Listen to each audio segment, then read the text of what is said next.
Hola, buenas tardes. Tengo el honor y el privilegio de presentar a Adrián Rabier, un destacado economista argentino. El tema es el Plan de Estabilización Argentino 2023-2027, gran reto. Me parece realmente fascinante.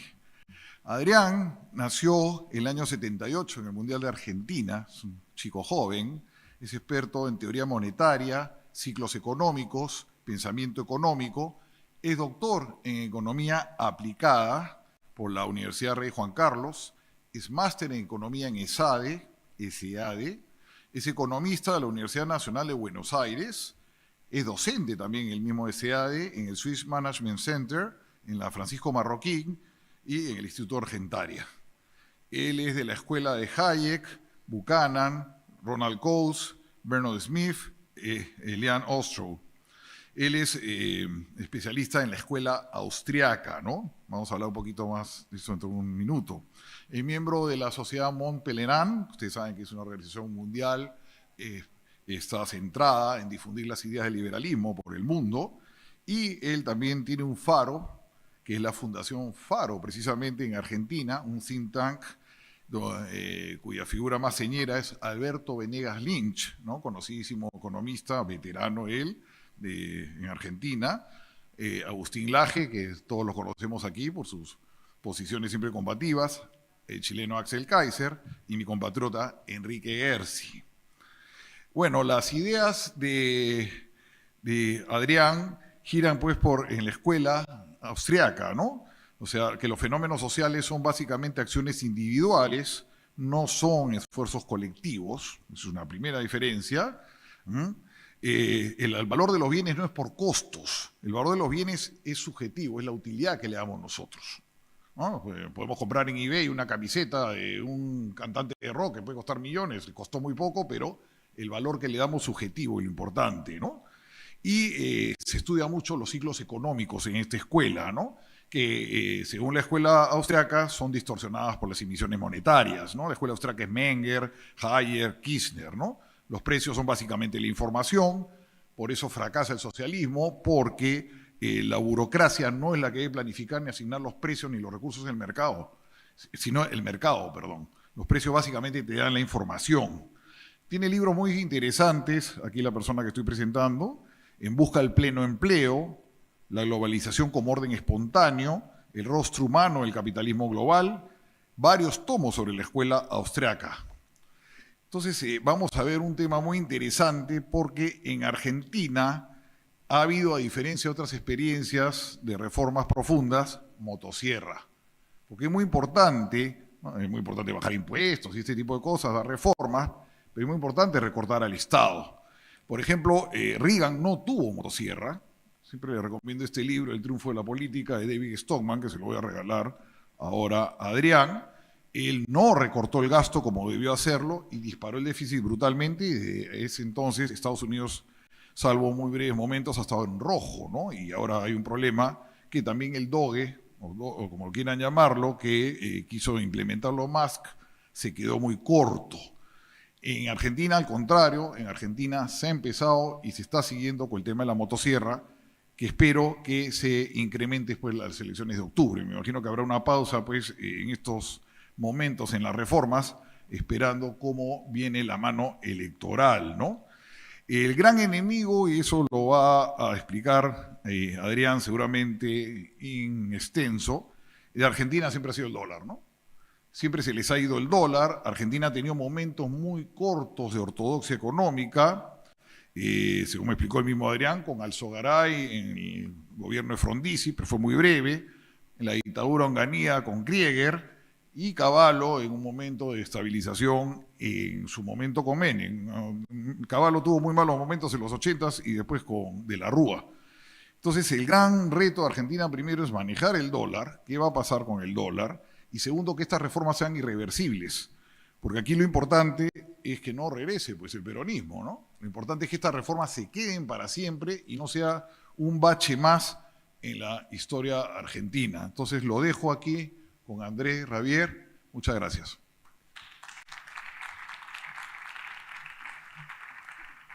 Muchas gracias. Buenas tardes. Bueno, les voy a contar un poco sobre lo que está pasando en la Argentina con esta figura de Javier Milei. Primero empiezo por felicitar a los organizadores, más de 2.000 inscriptos en este Foro Madrid en Asunción del Paraguay, la verdad que es un éxito. Y estoy muy contento de regresar a Asunción del Paraguay, que hace un tiempo que no venía. Les voy a contar un poco sobre la Argentina. La Argentina fue destruida por el populismo. Hay muchos nombres, ¿no?, para este populismo y hay muchos colores políticos. Han pasado gobiernos militares, gobiernos peronistas, gobiernos radicales, ha pasado el PRO o este movimiento de Cambiemos, pero no hemos logrado abandonar el populismo y hemos generado un daño muy grande en la Argentina. A diciembre de 2023, la Argentina tenía más de 200% de inflación, con un riesgo hiperinflacionario muy grande.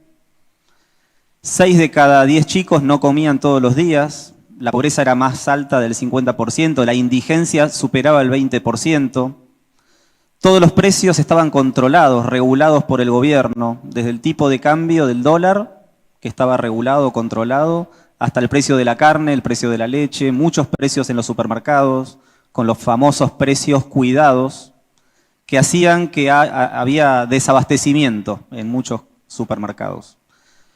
La economía tenía desequilibrios por todas partes, desequilibrio fiscal, porque el gobierno gastaba demasiado, una presión tributaria altísima, con más de 160 impuestos, el impuesto a las ganancias, por ejemplo, en el 35%, el IVA, el impuesto al consumo, en el 21%. Hoy me contaban que aquí en Paraguay hablan de un 10% del impuesto al consumo, 10% del impuesto a la renta. Nosotros duplicamos, triplicamos estos impuestos, además de más de un centenar de impuestos, como decía recién. Además, un desequilibrio monetario inmenso, no solamente por la enorme emisión monetaria para financiar al Tesoro, sino también por las LEVACs, LELIQs, pases remunerados o pasivos remunerados, que generaban un desequilibrio y un riesgo hiperinflacionario muy grande. Además, el desequilibrio cambiario, porque el precio del dólar, como dije antes, estaba muy lejos del precio de mercado. Argentina necesita una cirugía mayor. Ya hemos vivido con Mauricio Macri, no hace mucho tiempo, gradualismo, un gobierno que pateaba la pelota para adelante, y el resultado fue muy pobre, muy malo. 4 años con reformas muy graduales y muy pequeñas no lograron sacar a la Argentina de ese populismo que heredamos. Llegó Javier Milei, electo por una población que quería un cambio realmente fuerte, un cambio sustancial. Y por eso creo que es importante hablar de quién es Javier Milei. Y yo creo que hay 4 virtudes que podemos destacar en esta figura que está cambiando la Argentina y que esperamos logre el famoso milagro argentino. En primer lugar, quiero decir que Javier Milei está parado sobre los hombros de gigantes. Nosotros hablamos acá en algún momento esta mañana sobre el Foro de San Pablo. La Argentina esta que hereda o que enfrenta Javier Milei era una Argentina asociada al eje bolivariano. A Evo Morales en Bolivia, a Lula en Brasil, a Correa en Ecuador, a los Castro en Cuba, Chávez y Maduro en Venezuela. Son personas que realmente han hecho mucho daño a muchos pueblos. Y la Argentina estaba alineada a estos lugares. El avance del socialismo no es una preocupación nueva. El avance del socialismo es algo que el propio Friedrich Hayek ya enfrentó allá por 1947, juntando a los liberales de todo el mundo para enfrentar esta situación. Pero lo hizo desde un punto de vista intelectual. Juntó a economistas de Chicago, como Milton Friedman, Edmund Phelps o Gary Becker, con economistas de la escuela austríaca, como Ludwig von Mises, el propio Friedrich Hayek o Murray Rothbard, que es uno de los grandes autores que cita mucho Javier Milei. También los autores ordoliberales que lograron el milagro alemán, donde mencionamos a Luigi Einaudi, Ludwig Erhard, entre otros, o Repke. También la escuela de la elección pública, con James Buchanan, Gordon Tullock, Jeffrey Brennan, todos autores intelectuales y muchos otros como Karl Popper en filosofía, que querían enfrentar al socialismo. Pero bueno, la izquierda ha logrado no solo desde las ideas, sino desde la política, juntarse para destruir a estos países. Y acá creo yo que es muy importante en Foro Madrid estar generando un cambio desde lo político y no solo desde lo intelectual. No solo desde las ideas, sino desde la política. Y esa pelea que durante mucho tiempo los intelectuales liberales habían cedido, yo creo que hoy la estamos enfrentando de manera adecuada. Javier Milei lo primero que hizo cuando llegó fue justamente romper con este eje bolivariano y buscar socios en Estados Unidos, en Europa y en algunos países latinoamericanos donde las ideas son las correctas, tratando de cambiarlas. Y ahí es donde quiero volver a estas 4 virtudes. Javier Milei está parado sobre los hombros de gigantes. Gigantes como Mises, como Hayek, como Rothbard, como Friedman, que son algunos de los autores que él siempre menciona. O sea que está parado sobre la buena economía. Esto es clave. Cuando Javier Milei decidió meterse en política, frente a los sindicalistas, frente al gobierno, frente a todos los que se le oponían en la televisión, él sacaba los modelos económicos de la buena economía para enfrentar esas ideas. En segundo lugar, Javier Milei fue un docente en muchas universidades y eso le permitía explicar a la gente conceptos claves que hacían sentido. Explicaba la inflación, definía qué era la inflación y cómo se resolvía, utilizando, por ejemplo, el modelo de la teoría cuantitativa. También Javier Milei fue consultor, o sea que está muy acostumbrado a trabajar con datos, con indicadores. Y esto también fue un apoyo muy grande en esos debates, porque él iba a la televisión y además de la teoría económica, además de la pedagogía docente, le agregaba indicadores, números, datos que realmente le permitían ganar el debate público. Y eso convencía a gran parte de la población de que él sabía no solo diagnosticar el problema de la Argentina, sino también cómo se resolvía el problema. Y en cuarto lugar viene el carisma. Yo creo que Javier Milei, muchos lo conocerán, es una persona que logró llegar a la gente, y no solamente a los economistas o a los empresarios, a los que les promete bajar impuestos. Logró llegar a la gente de a pie, logró llegar a las villas miserias donde la pobreza inundaba los barrios y logró darles esperanza. Y yo creo que eso todavía está ahí. La gente está esperanzada del cambio y ya está viendo que la inflación está siendo derrotada y ya está viendo que la indigencia bajó a menos de la mitad y ya ve también que la pobreza baja de manera radical. Está cambiando realmente la Argentina y lo está haciendo sobre la base de los equilibrios macroeconómicos. En primer lugar, logró muy rápido, en solo un mes, el equilibrio fiscal. Para eso tuvo que enfrentar primero el desequilibrio cambiario, que era un dólar que estaba a 400 pesos, el oficial, cuando el dólar libre, el dólar blue, le llamamos en la Argentina, estaba arriba de los 800 pesos. Milei lo primero que dijo es los precios tienen que ser libres, como sabemos en teoría económica, y lo primero que hizo fue levantar el tipo de cambio de 400 a 800 pesos para que tenga el nivel competitivo. Esa devaluación es muy difícil de hacer, más allá de que podemos tener consenso de que era la manera de resolver los problemas macroeconómicos, porque al devaluar salta la pobreza, salta la indigencia, salta la inflación y el problema puede parecer más grave. La oposición aprovechó esos primeros meses del gobierno de Milei para decir usted es el culpable de empeorar la situación. Lo único que hizo Milei fue llegar y una olla hirviendo levantó la tapa y Argentina voló por el aire. Eso era la Argentina. Y creo que lo hizo muy bien. Y por eso creo que vale la pena hacer este repaso. En primer lugar, atacó el problema cambiario levantando el valor del dólar y eso logró licuar el gasto público al comienzo del gobierno y en solo un mes terminó el déficit fiscal. Ahí ya cerramos la primer canilla de emisión que es financiar al Tesoro. Alcanzamos el equilibrio fiscal. Después, por supuesto, lo sostuvo. Muchos decían, no, esto es transitorio, esto va a pasar y vamos a volver al déficit. Pero no, Javier Milei ha hecho de su política económica poniendo al equilibrio fiscal como bandera central. Y esto realmente es muy importante. En este momento, los diputados hace una semana acaban de votar un aumento muy grande para los jubilados, que representa un 7% de aumento y que llevaría a la Argentina de vuelta al desequilibrio fiscal. Milei le está diciendo a los jubilados que no lo puede pagar y que por más que el Senado también apruebe esta ley, él la va a tener que dar de baja si llegara a pasar por el Senado también. Esto es muy difícil contra la gente, digamos, decirle al pueblo que independientemente de que todos sabemos que jubilados y pensionados merecen mejores remuneraciones, mejores ingresos, no va a pasar por la vía pública porque eso implicaría déficit fiscal, volver a emitir moneda, volver a endeudarnos y volver a los problemas.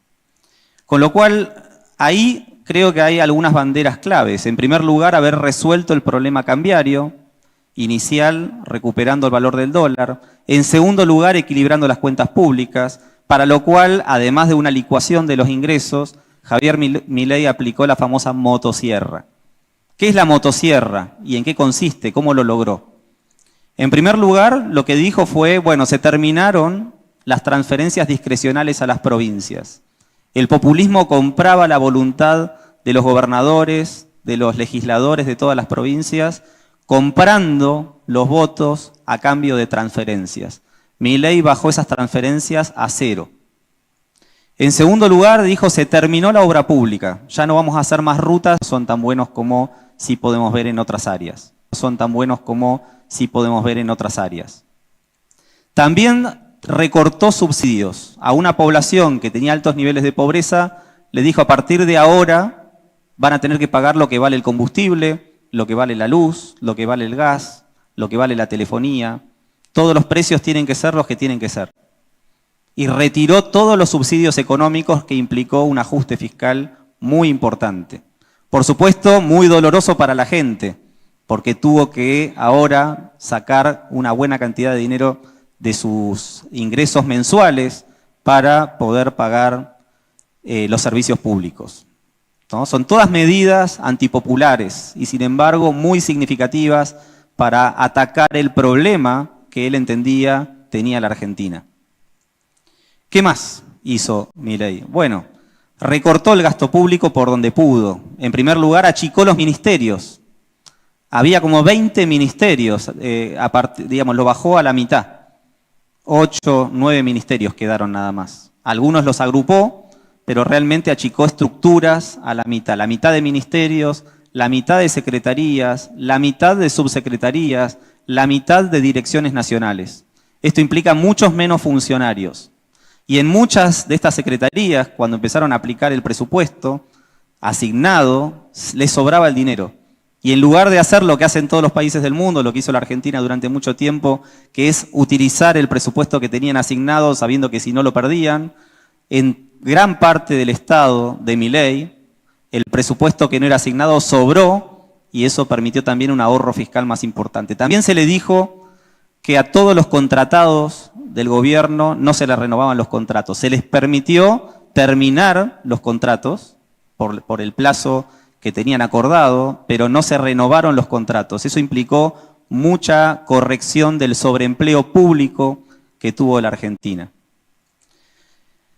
Es muy importante destacar que Milei asumió muy empobrecido desde el punto de vista del poder político. Está tomando medidas muy serias y sin embargo en el Congreso tiene apenas 7 senadores.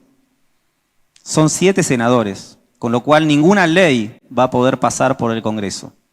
Tiene una oposición enorme, incluso algún riesgo de ser destituido si cometía errores al comienzo del gobierno. Aún así, con mucho diálogo, respetando la Constitución, generó un decreto, es cierto, un decreto muy importante, que permitió, por ejemplo, terminar con una nefasta ley de alquileres y le dio soluciones habitacionales a un montón de gente, porque a partir de derogar la ley de alquileres, mucha gente que no ponía sus viviendas en alquiler, aumentó la oferta, bajaron los precios, se aumentaron la cantidad de viviendas y eso solucionó el problema. Los contratos de alquiler tenían que ser a tasas reguladas, tenían que ser por plazos de 3 años, muy convenientes para el inquilino y muy perjudicial para el propietario. A partir de derogar esa ley, los alquileres podían ser en dólares, por los plazos que cada uno quisiera, y definiendo las partes, las condiciones de la ley de alquileres. Algo que ahora en España también se está sufriendo y que seguramente si se deroga la ley de alquileres de allá, podrán agregarse soluciones habitacionales también para allá. Pero bueno, hubo un decreto que terminó también con el monopolio de Aerolíneas Argentinas, se generó una política de cielos abiertos, se desregularon los mercados. Hay una tarea muy significativa y muy valiosa del ministro Federico Sturzenegger en el Ministerio de Desregulación, donde están trabajando en desregular y terminar con altos niveles de corrupción y con enorme burocracia, liberando todos los mercados lo más rápido que se pueda. Todos los días, si son parte de la red X y siguen la cuenta de Federico Sturzenegger, en el Ministerio de Desregulación pueden ver todas las leyes que se están derogando para recuperar una economía de mercado, para recuperar libertad individual, para recuperar propiedad privada e ir hacia un gobierno limitado. Yo creo que es muy importante volver a la idea central. Milei está parado sobre los hombros de estos gigantes. Milei entiende las ideas económicas, políticas, filosóficas de la libertad y está trayendo libertad a la Argentina. La Argentina está abrazando las ideas de la libertad que perdió en el camino. Las tuvo con Juan Bautista Alberdi en 1853, la tuvo en su arquitectura institucional inicial cuando nos constituimos en un país, pero las perdimos después de la crisis del 30, después de las guerras mundiales, cuando Perón y el populismo de todos los colores, como dije antes, le dieron la espalda a esa constitución liberal y aplicaron el populismo. Milei está pidiendo volver a las bases. De hecho, la famosa ley bases que votó, que presentó al Congreso para que se apruebe, era una ley muy ambiciosa que devolvía a la Argentina a ese marco institucional que tuvimos en el pasado. La oposición le dijo que no. Y Milei no es que avanzó con cantidades de decretos para avanzar igual a esa negativa del Congreso. Milei le está pidiendo a la gente apoyo. Y ahora en octubre tenemos elecciones. De hecho, ya tuvimos de algunas provincias que decidieron adelantar elecciones y los resultados fueron muy favorables. Las encuestas le dan muy bien. La imagen positiva del Estado, digamos del gobierno, está en los niveles más altos que uno puede pedir. Con lo cual en octubre vamos a tener una elección que le va a dar a Milei ese apoyo institucional en el Congreso que hasta ahora le ha faltado. A partir de ese apoyo institucional, Milei espera poder avanzar en una ola de privatizaciones como nunca antes hemos visto en la Argentina. No son solamente los 9.000 kilómetros de rutas, es la privatización de los trenes, la privatización de Aerolíneas Argentinas, la privatización de YPF, la empresa clave en el manejo del petróleo y la parte energética. La privatización del Banco Nación, que es un banco público que tiene presencia en todo el país. La privatización de cantidades de empresas públicas que realmente hoy tienen sobreempleo público, hoy tienen en muchos casos déficit fiscal, déficit que alimenta la necesidad de que el gobierno cubra esos desequilibrios y que le podrían devolver a la Argentina inversión también para avanzar hacia una Argentina más libre. Yo creo que después de octubre va a venir una nueva generación de reformas que va a dar un paso más a este milagro argentino. Pero realmente lo que hemos visto en casi 2 años, en estos casi 2 años de gobierno, es realmente un milagro. Equilibrio fiscal, equilibrio monetario, equilibrio cambiario, son 3 elementos claves. Digamos, los indicadores económicos son realmente brillantes. La Argentina va a estar creciendo este año 5,5%. Podremos decir, bueno, no es crecimiento, porque en realidad habíamos caído en un pozo y nos estamos recuperando. Todavía no estamos en lo que los economistas llamamos la frontera de posibilidades de la producción. Es verdad, todavía hay capacidad ociosa, pero la Argentina este año va a estar tocando ese nivel de producción máximo que supo alcanzar en el año 2017, que es el pico máximo de nuestra historia. Este año vamos a superar ese punto. Y todas las proyecciones de los analistas y organismos multilaterales de crédito proyectan que Argentina va a crecer en 2026, va a crecer en 2027, lo cual nos hace pensar que va a haber una reelección en 2027 por otros 4 años más de Javier Milei para seguir profundizando esta agenda liberal. Realmente hay mucho entusiasmo en la población y también hay muchos desafíos. Hasta ahora, yo digo, cuando miramos la gente que está acostumbrada a vivir de la política, encontraron refugio en las provincias. Ya no pueden ocupar la nación, pero las provincias han retenido el poder dentro del peronismo, con lo cual todas las provincias han recibido a los suyos y los han acomodado. Pero en 2027, a esa reelección de Milei es muy probable que le siga un cambio en las provincias, en gobernaciones, intendencias, gobernadores que van a ser acompañados por diputados provinciales, concejales en las intendencias. Realmente va a haber un cambio de color político en todos los niveles de gobierno. Y toda esa gente que no sabe vivir de otra manera que no sea con el dinero del contribuyente va a tener que buscar una alternativa. Realmente el desafío es muy grande. Hay un armado político hoy a nivel nacional que está llevando adelante Karina Milei, la hermana de Javier Milei, junto a Lule Menem, junto a un equipo extraordinario con un desafío inmenso, que es crear un partido político liberal a nivel nacional que permita este cambio institucional, que nos permita cambiar las reglas de juego. Este cambio ya está ocurriendo. En octubre vamos a ver la primera fase de ese cambio institucional y estoy convencido de que de noviembre en adelante se va a profundizar el cambio. Hace apenas unas semanas estuvo Jesús Huerta de Soto en Argentina, siendo conmemorado por Javier Milei, uno de sus maestros. Yo también me he sido alumno de él en mi tesis doctoral en la Universidad Rey Juan Carlos de Madrid.